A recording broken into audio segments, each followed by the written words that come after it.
makes most women start a business? Is it passion, money, or freedom? Welcome to Female Founders, the podcast that takes you behind the scene with women who are founders and CEOs to help you start and scale a successful business of your own.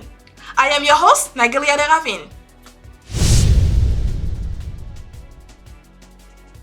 Hello everyone, welcome to another episode of Female Founders. In this episode, we are going to have a conversation with Jennifer Tardy. Jennifer is a career coach and the founder and CEO of Jennifer Tardy Consulting LLC.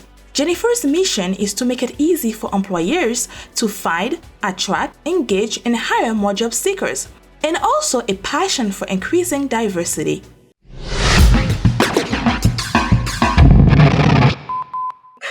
Hi, good morning, Jennifer. What a great opportunity to have this conversation with you. You are teaching job seekers on how to find the perfect job, which can be a little bit hard for people if they don't know how to do that. And the most important part is helping recruiters that are experienced on how to create a diverse work environment. So what led you to this career path? I think there are a lot of different things. One of the things that I share with audiences now is that I've had an opportunity to sit on all sides of the table. I've been the one looking for a job and interviewing. I've been the recruiter who is, processing candidates. I've been the hiring manager making the final hiring decision.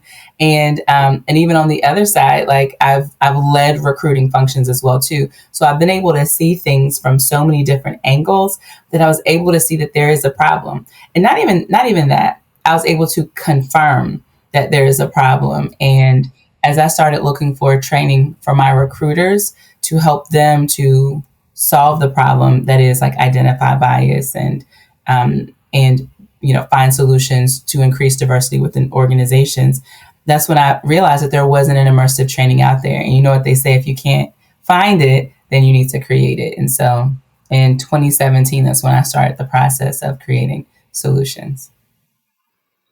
Okay, but I know there's a backstory behind it all. So you mentioned being different and ambitious, and what make you understand it? Is it personal? What's the story behind this? Yeah. So it actually starts back to probably high school. And so you mentioned this whole idea of being ambitious and different. And I always share with people that it's feeling ambitious, which I am, but it's always being perceived as different. Whether I'm perceiving myself as being different from how everyone else identifies in a room, or whether other people are perceiving me as different, connected to or in context to everybody else in the room. And the first time that I actually felt that was in high school when I took my first advanced biology class. And in that class, it was the first time that I was in a class where I was the only Black person and everyone else in the class was white. Yeah. And I remembered feeling scared, but I didn't understand why. I really didn't have the words to really articulate why I was feeling scared. All I knew is that it didn't feel like the right place for me. I felt like a fish out of water, and I tried to drop the class. Now, my teacher must have had the foresight of understanding, this is probably why she's trying to drop it or whatever. So she convinced me to stay in the class, and she committed to making sure that I felt supported throughout the class. And again, she and I, we really didn't talk about race or, anything like that. Right. Because I still didn't really have the words to articulate it.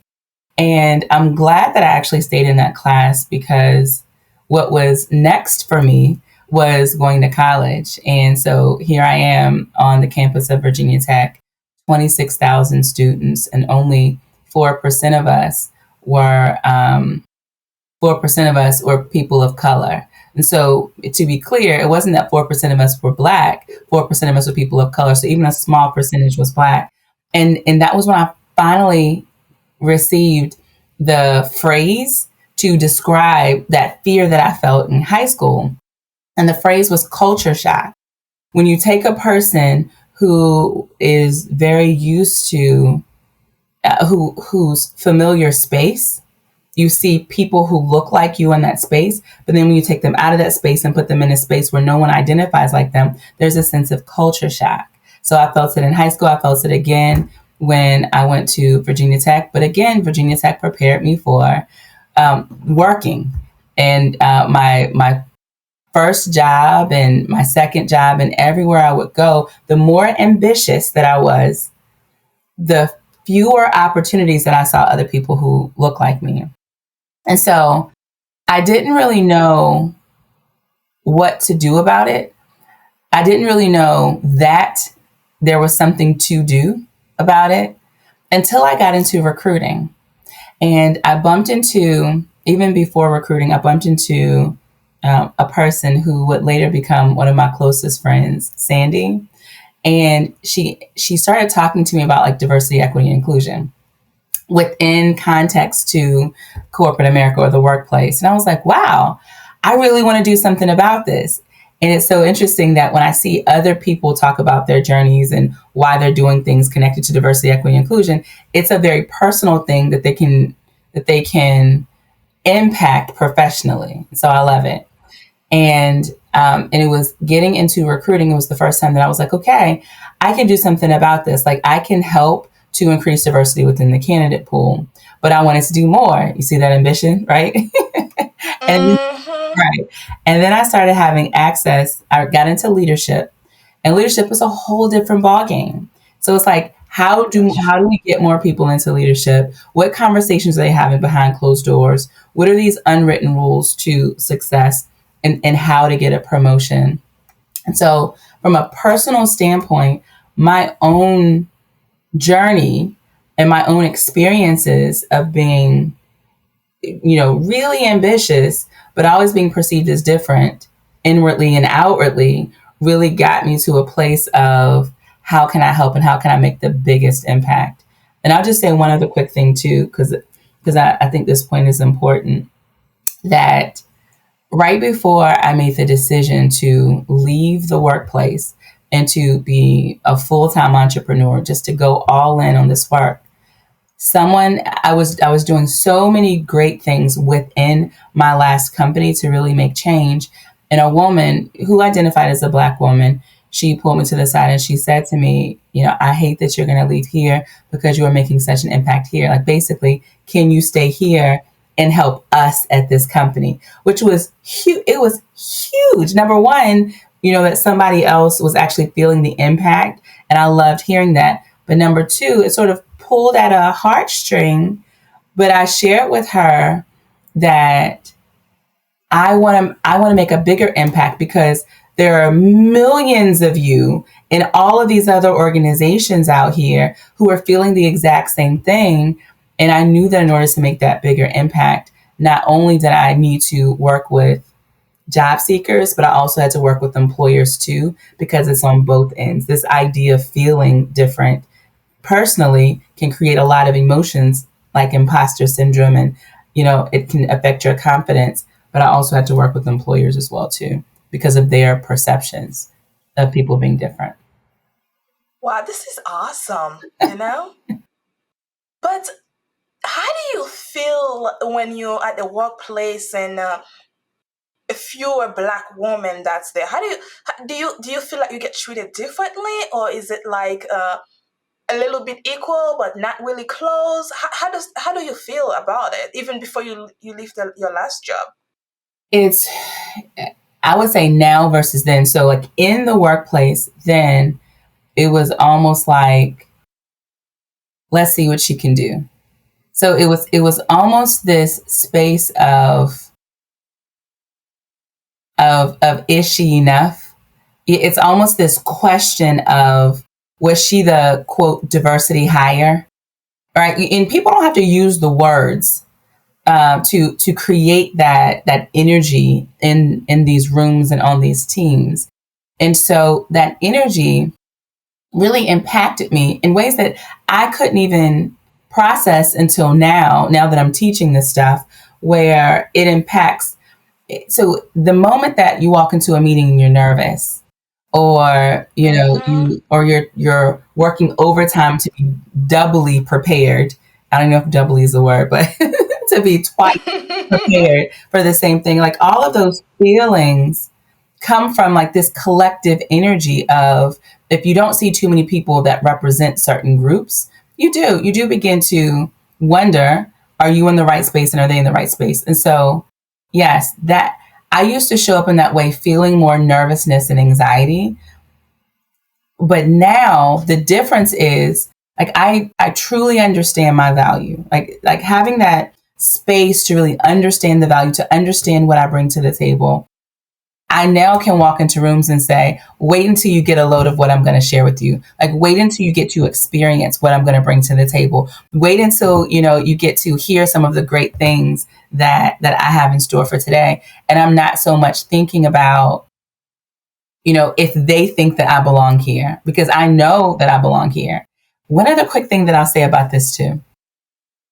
One of the biggest confidence boosters for me was when I started being in leadership and then beginning to get access to these behind closed door conversations where you have all these senior leaders in a room together. And when you can see for yourself that they don't really know a lot, they don't know a lot of stuff. The smart thing about these senior leaders is that they bring smart people around them, and they leverage those competencies of smart people around them. And so it also helps, again, it's like, I know like this work that I'm in, I know this stuff. And so it helps when you know that even the people that are like leading these groups who have represented white men, they don't really know a lot. And so it sort of helps to boost your confidence as well, too, because in our minds, we're thinking that our leaders are the smartest people ever and that we're the dumbest people in the room. That's really not the case at all. That's not the case. Yes, and you're right. That's pretty much what they do. They surround themselves with smart people, so that make them look good. And I think that's one of the best things for a leader to do, because you can't really know everything in this world. So if you surround yourself with smart people, then it's kind of like you know everything, but you really do not know everything because you have someone else doing it for you. They're smart enough to know to surround themselves with smart people, and I can appreciate that. Absolutely. I cannot say no about it. So there's something you said on your website that I find very interesting, and I want to get a little bit into it.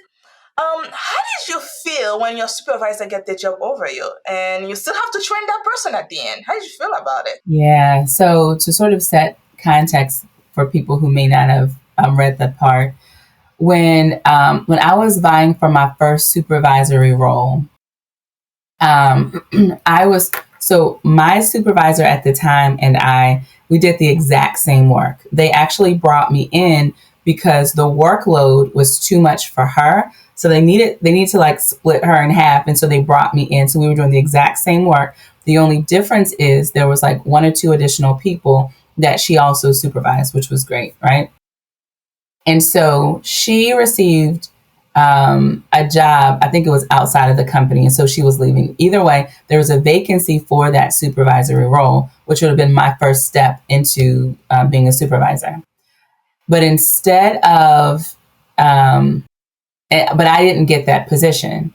Instead, they brought somebody else over from another team who did not have any supervisory experience. And they positioned her to be my supervisor. And then they said, Jennifer, can you train her on what she needs to know?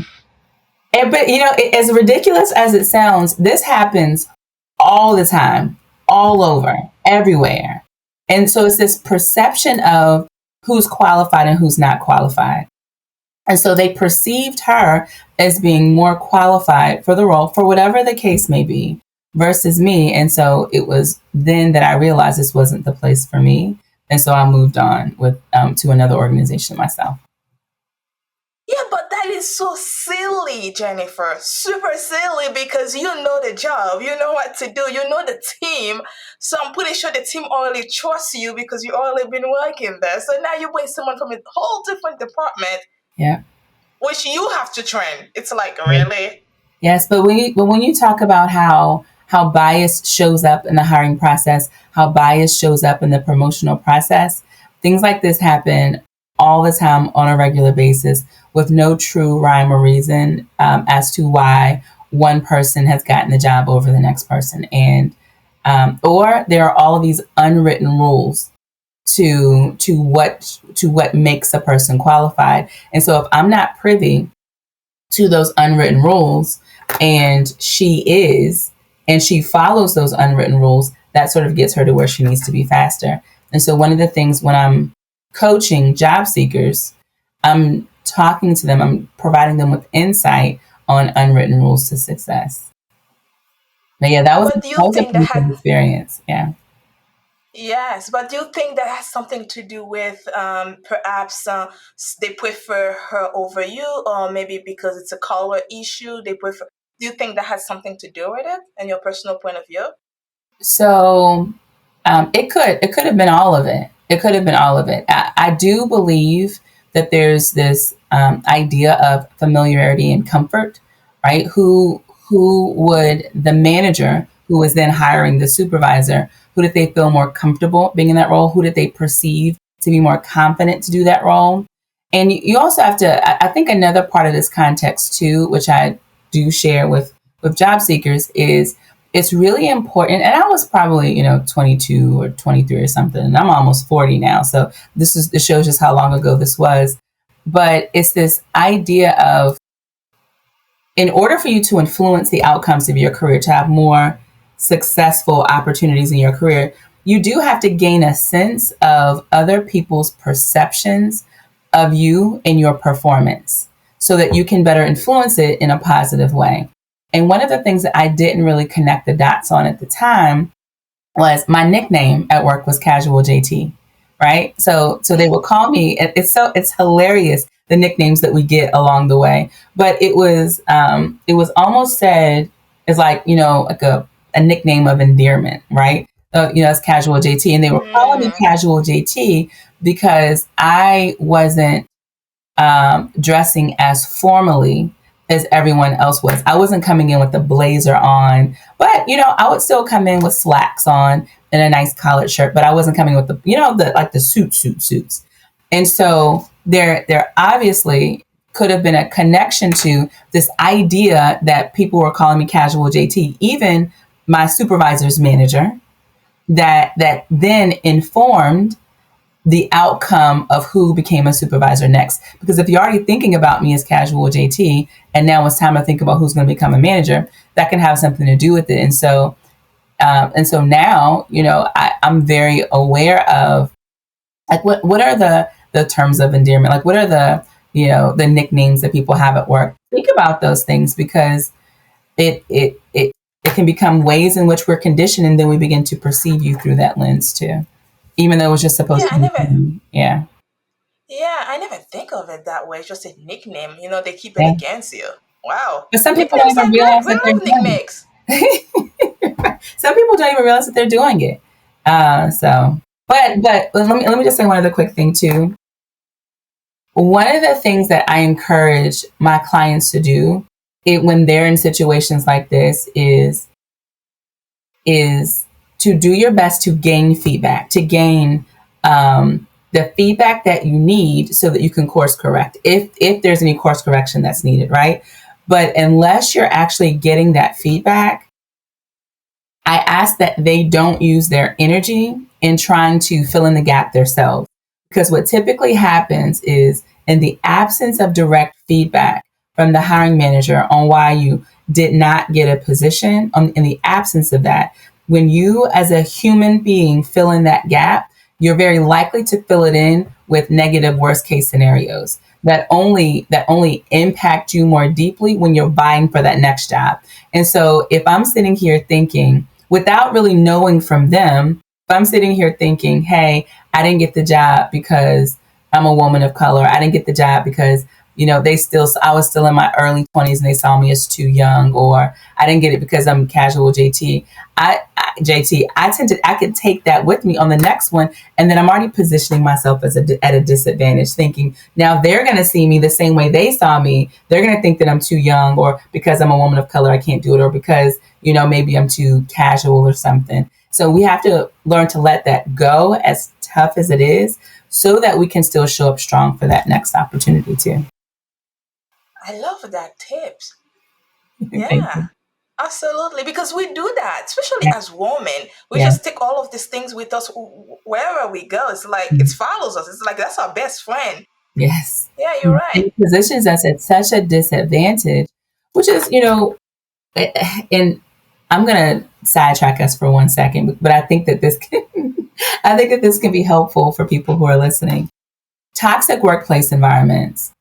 I talk to my clients all the time about staying too long in a toxic workplace environment. And one of the outcomes of staying too long at a place that is toxic is that you can begin to believe what those perceptions that have been put upon you. You can begin to believe that you're less than, or that you're inferior, that you're just not qualified. And what happens is it's all really perceptions. And you can go to another organization that has a positive workplace environment, a supportive and inclusive workplace environment, and you can thrive doing the exact same actions that you were taking at the previous workplace environment. But when I find that my clients stay too long in toxic workplaces, now we have to add a new step to your journey. Now, once you get out of this company and go into the next company, we still have to spend some time chiseling off those things that you allowed to seep in and resonate, and now you believe about yourself. I actually had one client one time that said, she was like, I'm in this new workplace and I get all of these accolades and they're telling me I'm doing such a great job. But Jen, why is it so hard for me to let it in? Because you haven't chiseled off all of that nonsense that your last toxic workplace environment that you allowed to resonate from the last workplace environment. So I just wanted to put that nugget out. Wow. Yes, I like it. So now let's talk about Jennifer Tardy Consultant. I don't know if I'm saying your last name properly, though. You did. Jennifer Tardy. So Jennifer Tardy Consulting. Awesome. Can you tell us about it? Yeah, so at Jennifer Tardy Consulting, we actually work with two different audiences. On one end, we work with job seekers and we help them from a career coaching standpoint, we help them to get jobs and get promotions. More specifically, we help them to navigate the bias so that they can get jobs and get promotions. And then the second audience that we work with are employers, and we help them through training and consulting, we help them to increase diversity. And our vision is that once job seekers have the right level of coaching, once employers have the right level of training, is to bring them together to form career success and hiring success along the way. Yeah, so for job seekers, we have Inner Circle, which is a membership program where it's live group coaching and a course and lots of support along the way. And then on the other end, when we're working with employers, we have training by way of different courses. We also have what we call our Increased Diversity Toolbox that has lots of resources in there, which is a subscription program for Increased Diversity Toolbox. And we also do consulting. So we spend a lot of time when we start consulting with employers, it's almost like we become family, or our consulting organization becomes an extension to the work that they're doing, because we do deep dives into their data and their processes and practices and behaviors. And then we come back to them and we say, here's what the challenge is, here's where the bias is, here's what we recommend you do to mitigate that bias, and here's what we can continue helping you to do that work. So that's the consulting piece. And it keeps us very busy. Oh, sorry. So, one other thing too, we actually do workshops, and many organizations bring us over to do workshops in person and virtually. Okay, that only shows that you care a lot about your work, about what you do. Because when you spend so much time trying to learn something and to be able to give your advice in a deep way, that's mean you care.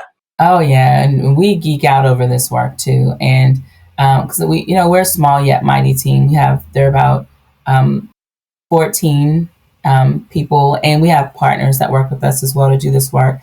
And one of the things is that you've got to truly be a forever student. And so the moment we learn about a new problem or we see patterns with new problems, we're like, let's unpack this. Let's dive deep into figuring out what a solution can be and all of that great stuff so that we can present more value to employers and to job seekers as well. So we love what we do here.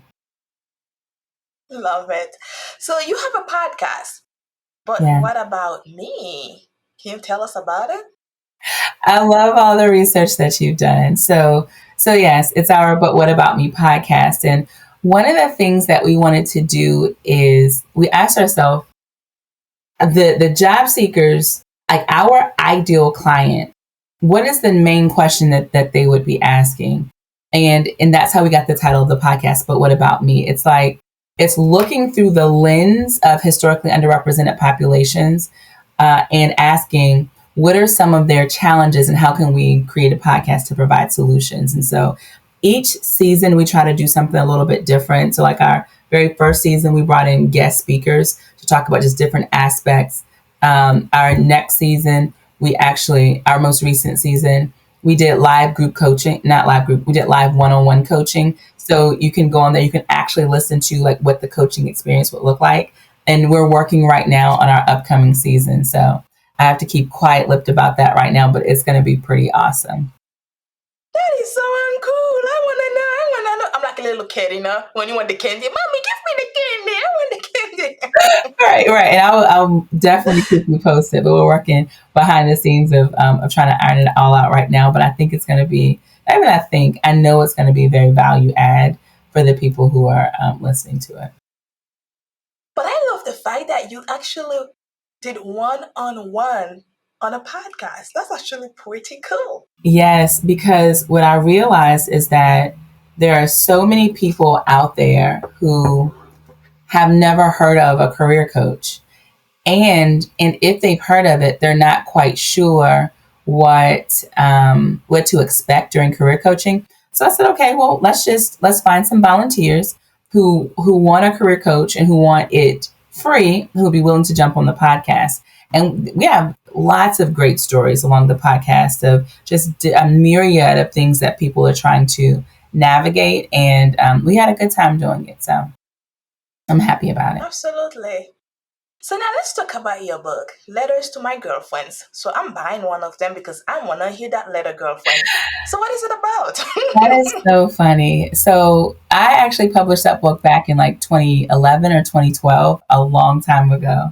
And one of the things that I loved about just my life was that I had a chance to just meet a lot of amazing women and who were all doing their thing and just super ambitious on their end. And I wanted a way to stay connected to my friends and to motivate them at the same time. And so it was in 2010 that I said, every single day for 365 days, I'm going to write a letter of motivation, inspiration, encouragement, just to keep them like focused. Like it's like a love letter to my girlfriends to keep them motivated wherever around the world that they were. And so I wound up writing it, and then I wound up publishing it. And then the audience just kept growing and growing and growing. And then by the end, these letters were being read or accessed by over 10,000 people. And I was like, okay, well, let me just bring them all together and just put them in a book. And that's where that book came from. That is so funny that you found that book. Oh yeah, I went on Amazon. I'm getting that book because hey, she's my girlfriend, so I gotta support the girlfriend, and I want to read the letter you're sending to me. Let's do it. So you're also the co-owner of Proving What's Possible. Yeah. Can you tell us about it? Yes, and so aside from Jennifer Tardy Consulting, I'm also to your point, a co-owner of a company called Proving What's Possible, which is in Virginia, but we also have a second location called PWP Health, which is in Chicago, Illinois. And so we're in the behavioral health business. And so our business, we work with Medicaid members and we support people who are living with severe illness or severe mental health issues, such as schizophrenia, bipolar disorder, severe anxiety, severe depression. And our clinicians and caseworkers work with them to help them to get connected to community resources, to make sure that they have food, shelter, and anything else that they need to live independently. That's the work that we do out there. Oh, I love it. So now let's go a little bit back, let's go back. So what's made you get into want to give that type of work, because you're giving. It's like I look at that part of your work is you contribute to your community by giving back. So what's make you get into that? Yes. So one of the things, it's so interesting that somebody said to me one day, they were like, the fields that you're going into are very like giving, community driven, impactful type fields. And I never really looked at it that way. It's so interesting. I think my question has always been, what sort of impact can I make on the world? And it just happens to be in these two areas. Some people may create like makeup products, but they're still making an impact. I chose these two ways because, one, I understand what the solution is to increasing diversity. So that was easy. And then on the other end with behavioral health, I started to look at if I truly, and my business partner and I, we had this conversation around if we could do something for our hometown. So I'm from Virginia. But if we could do something for our hometown, what is needed in our hometown? And then we learned that mental health services or behavioral health services is what the need was. And it was a whole new industry that I had to learn and be a student all over again so that I could, take the information to really provide that level of impact. Is it a nonprofit organization? No, it's not a nonprofit. It's a for-profit organization. But still, you create something like that. It takes a lot of time and courage and dedication. I don't know where you find all this time, actually. Just wondering. You don't know? No, maybe you have 6 hands. Maybe. It definitely takes a lot of planning and structure. Like my day and my time is like to the T. So what is your future plans? That is a great question. I have actually been thinking a lot about that, where this isn't my final chapter. And so, yes, I love the work that I'm doing on the diversity recruiting end. I love the work that we're doing in behavioral health, but there's way more value that I have to offer. And I honestly believe that my next chapter is really around betting on yourself. I think that there are so many people out there that have a calling on their life, that they're feeling pulled to do more and to make their own impact. And for whatever reason, they haven't taken that walk of faith or that leap of faith yet. And I think that this whole idea of betting on yourself, I think that that's my next chapter. I'm not there yet because there's so much to do here, but I definitely want to inspire the masses to, just like I took a leap of faith on myself against many odds, I want to inspire the masses to do the exact same thing too. Absolutely. So what is your advice to female founders that are just starting out, that is dealing with all these biases in this world that everybody has created for no reason? What's my advice to founders? Female founders, someone that's just starting out, that's trying to figure out their place in this world. Yeah. So I would say two things. One is it's really important to understand your value. And with that, to understand the value in what you're trying to put out there. Because the more that you understand that, like, this is the value that I bring to employers. This is the value that I bring to job seekers. Here is the value that we bring to Medicaid members who are dealing with mental illness, right? the more that you understand that, the more that it just people begin to feel that energy about you and latch onto it. And then the other thing that I'll say too is that anything that we do, whether it's for-profit or nonprofit, the sooner that you can understand that it also needs to be revenue generating. And I wish that someone had taught me this on day one. And they probably did try to teach me, but right. But it has to be revenue generating. And you, because you need that revenue to continue putting those products and services out there. You need that revenue to make whatever impact you're trying to make sustainable. And so it's those two things that if you can figure out what is the value that you have to offer and how do I make it revenue generating, then you're already way ahead most people out there who are fumbling in their business already. Absolutely. Anything else you'd like to share with us? So, yes, I definitely believe in the whole saying that if there's a problem and you know how to solve that problem, go after it. I mean, because I think that